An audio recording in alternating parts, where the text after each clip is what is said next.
ఒక ఆడపిల్లకి అన్యాయం జరిగినప్పుడు మొత్తం దేశం అంతా స్పందించింది. మీకు గమనిస్తే మొన్న ఈ మధ్య ఒక డాక్టర్‌ది రేప్ కేసులో ప్రపంచం మొత్తం గూడా నివ్వెరపోయింది. ఆ అమ్మాయికి న్యాయం జరగాలని దేశం అంతా పోరాడింది. ఇలాంటి ఒక సంఘటన 'హరికథ' అనే ఒక వెబ్ సిరీస్ ద్వారా చెప్పాలని చెప్పి ట్రై చేశారు దర్శక నిర్మాతలు. దర్శకుడు 'మ్యాడీ' తన మొదటి అటెంప్ట్‌లోనే ఒక మంచి ఎమోషనల్ కంటెంట్‌ని ఒక థ్రిల్లర్ ఎపిసోడ్ లాంటి ఒక ఎమోషన్స్ ఉన్న ఒక 6 ఎపిసోడ్ల వెబ్ సిరీస్‌ని హాట్‌స్టార్‌లో ప్రెజెంట్ చేశారు. చాలా చాలా అంటే 'హరికథ' అనేది చాలా ఇంటెన్సివ్‌గా అనిపించింది. కారణం ఏందంటే 125 సంవత్సరాల చరిత్ర ఉన్న సురభి కళాకారులు, సురభి నాటకాలకు సంబంధించిన ఒక బ్యాక్‌డ్రాప్ తీసుకొని, ఆ సురభి నాటక కళాకారులకు సంబంధించి ఒక దశావతారం కాన్సెప్ట్‌ని తయారు చేసుకుంటూ, ఆ దశావతారాలకు సంబంధించిన కథని ఈ కథలో చూపించడం అనేది చాలా మంచి విషయం.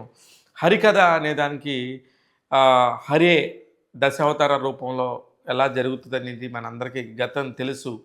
ఈ దశావతారాలని కొన్ని ఇన్సిడెంట్‌లని తీసుకొని, ఒక్కొక్క దానికి సంబంధించి చేసుకో ఒక్కొక్క దానికి సంబంధించి ఎన్ని రకాల అనర్థాలుంటాయో, అనర్థాలన్నీ అంతం చేయడానికి ఒక్కొక్క రూపంలో హరి వచ్చి చంపేస్తా ఉంటాడు నరరూప రాక్షసులైన వాళ్ళందరినీ. వాళ్ళందరికీ సంబంధించి శిక్షణ ఎలా విధించారు, ఎంత ఇంట్రెస్టింగ్‌గా చెప్పారనేది మాత్రం 'హరికథ' వెబ్ సిరీస్ చూస్తేనే తెలుస్తది. 6 ఎపిసోడ్‌ల ఈ వెబ్ సిరీస్ చాలా పర్ఫెక్ట్‌గా ఎక్కడ అంటే మరీ ఇబ్బందికరంగా ఎక్కడ లేదు. ఎక్కడ జుగుప్సగా లేదు. వెబ్ సిరీస్ అనంగానే కొంచెం కంటెంట్ కొంచెం అడల్ట్ కంటెంట్ అన్నట్టు ఉంటది. కానీ ఇక్కడ ఎలాంటి కంటెంట్ లేదు. చాలా బ్యూటిఫుల్ కంటెంట్. మొత్తం ఫ్యామిలీ అందరూ కలిసి కూర్చొని చక్కగా చూడొచ్చు. ఇకపోతే ఇందులో నటీనటులు ఎలా తన నటనను ఎలా ప్రదర్శించారంటే ముఖ్యంగా రాజేంద్ర ప్రసాద్ గారు. రాజేంద్ర ప్రసాద్ గారు సురభి కళాకారుడుగా అత్యద్భుతంగా నటించారు. ఓల్డ్ 90స్‌లో గనుక జరిగిన ఒక కథను తీసుకొని తన పర్ఫార్మెన్స్ చాలా పర్ఫెక్ట్‌గా కుదిరేటట్టు చూసుకున్నాడు. ఇకపోతే చాలామంది నటీనటులు శ్రీకాంత్ గారు కానీ, అలాగే దివి వైద్య ఈ మధ్య చాలా బాగా చేస్తుంది. ఆ అమ్మాయి కూడా అమ్మాయి పర్ఫార్మెన్స్ చాలా బావుంది. ఇకపోతే తేజ కాకుమాను వీళ్ళందరూ కూడా చాలా పర్ఫెక్ట్‌గా చేశారు. చాలా అంటే ఎంత ఇంటెన్సివ్‌గా కుదిరిందంటే కొన్ని క్యారెక్టర్స్ వీళ్ళు చేయటం వల్లే దానికి ఎలివేషన్ వచ్చిందన్నట్టుగా అనిపించింది. ఈ ఈ ఒక్క వెబ్ సిరీస్ కథని పిక్ చేసి హాట్‌స్టార్‌కి దాకా తీసుకెళ్ళి ఒక మంచి ప్రొడక్షన్ హౌస్ 'పీపుల్ మీడియా ఫ్యాక్టరీకి' టై అప్ చేసింది మాత్రం ఖచ్చితంగా ఎంఎస్ నారాయణ గారి కూతురు శశికిరణ్ నారాయణ్. ఆమె దీన్ని మొదటి నుంచి కూడా కథని ఫస్ట్ నుంచి కూడా ట్రావెల్ చేశారు. అందుకనే ఇది ఎంత బాగా వచ్చిందని చెప్పేసి ఈ వెబ్ సిరీస్ ప్రీమియర్‌లో 'పీపుల్ మీడియా ఫ్యాక్టరీ' విశ్వప్రసాద్ గారు, అలాగే రాజేంద్ర ప్రసాద్ గారు కూడా ఆ అమ్మాయిని చాలా పొగిడారు.